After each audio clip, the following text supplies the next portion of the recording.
The shooting of 4 people in the early hours of New Year in Soshanguve's Jukulyn is a story unfortunately not unfamiliar.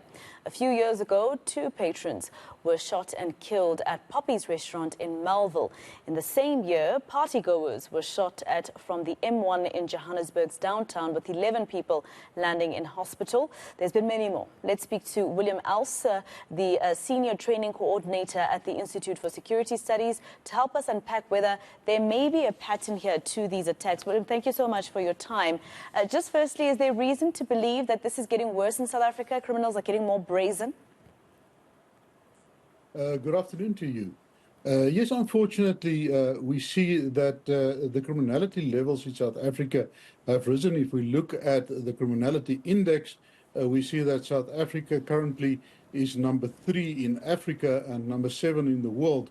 If we look at the crime statistics that have been released recently, we also see, especially in your violent crimes, your contact crimes, there has been a rise in those incidents. And when you look at this particular one in Soshanguve, for instance, one of the people was a constable. There's been many stories flying around about who the target was, etc. But knowing that it's a police officer that might have put all those other 3 who left with him at risk, what's your reaction to that as the ISS?